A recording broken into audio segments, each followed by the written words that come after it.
The international jury of the Ocean Race Europe met last night, and the decision is now in after that crash that we saw on the leg one start in Kiel between Allagrande Mapei and Holcim-PRB.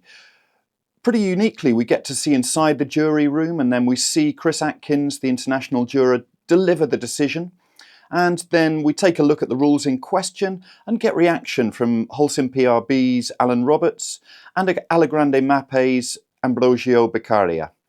The bigger question, though, is whether these sprints at the beginning of the legs are actually suitable for Imoka yachts. They are being put in a position where they are having to use a lot of sail quite often just to try and grab those points. And it's arguable that an Imoka is not suitable for that kind of really tight inshore racing. These yachts are designed to go around the world, and so the visibility is not what you would expect, say, on an inshore yacht. And the question is this good for the sport? Is this good for the event? And are they putting the sailor safety in risk by doing these kind of short legs? As we saw, Allagrande Mapei simply didn't see Holcim-PRB coming up beneath them, just because the sails are so low. They don't have any kind of camera systems. Maybe that would be a good addition. So anyway, take a look at the jury decision and the sailors' thoughts, and then give us your thoughts as to whether this kind of sprint leg is good or bad for the race. May or may not put you on collision course. Now I want to have information, and I have the information is reasonable effort to keep clear and keep control of the boat. And secondly, to avoid a collision.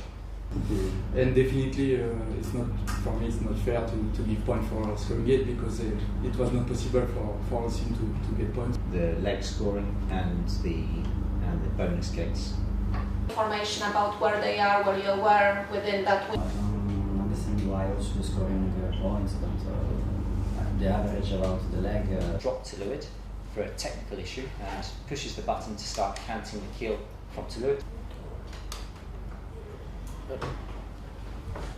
The four conclusions are that Mapei as windward boat failed to keep clear of Holcim and broke rules 11 and 14A. The collision was caused by Mapei's failure to take avoiding action when she could have safely luffed. When it became clear that Mapei was not keeping clear, it was not possible for Holcim to avoid contact.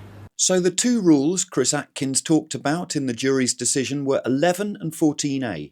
Sailing Rule 11 states that when two boats are on the same tack and overlapped, the windward boat must keep clear of the leeward boat. To break this rule down, on the same tack means both boats are sailing in the same direction relative to the wind. Overlapped means one boat is positioned in front of or in the path of the other boat. Sailing Rule 14A requires that a boat shall avoid contact with another boat if reasonably possible, but a right-of-way boat, or one entitled to room, does not need to act to avoid contact until it becomes clear the other boat is failing to keep clear or provide the necessary room. Yeah, so we had the hearing for the collision at the start of leg one in Kiel between Mapei and ourselves, Team Holcim. It's been weighing on us, obviously, until this moment, because a lot of uncertainty with regards to who was in the right, who was in the wrong, but also in terms of the point scoring for the race to know whether we are actually still in contention to race or not. So we had the initial hearing. They gave a result. It was found that we were in the right, so no extra penalty for us, and that Mapei, the fact that they had to retire from the leg was a large enough penalty for them. It then went on to redress, which was our request, because we were, through no fault of our own, unable to compete on leg one. So then the redress that they've just granted us is a redress between legs 2 and legs 5, so including leg 5, so everything up until the last race, and it will be an average points that we will receive for our leg 1 result of these legs. So we will go into the last leg, the coastal race in Imoka Bay, knowing what our point scores is. There's a lot of guidelines for the jury use and a lot of case studies. It's not an abnormal thing to have this kind of scenario, so they base their decision off of that, and what they believe is as fair as possible, but it's not just what they believe. The rules guide them towards their decision. So that's what's fundamentally given us this redress that we have. Yeah, absolutely. It's been a really difficult period for both the teams. You know, the Imoka fleet and the family, we're very much a family, we're all very close, and it's not the part of sailing that we're here to do, but unfortunately these situations happen, and now we're glad to have that behind us, the decision's made, and we can go and concentrate on the racing.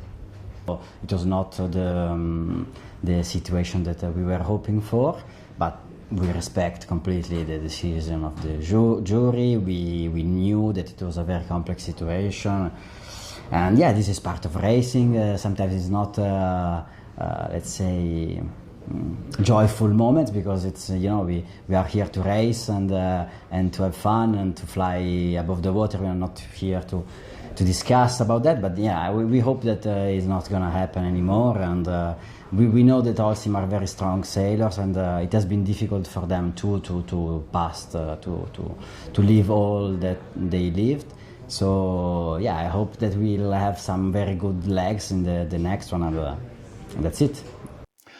Please do give us your thoughts in the comments section on this video, and also have a read of an article I wrote a week ago called Blurring the Lines Between Sport and Entertainment, where I talked about this incident and also a couple of things we've seen in Sail GP lately. If you enjoyed this, please do subscribe to our channel using the button down here, and many thanks for watching.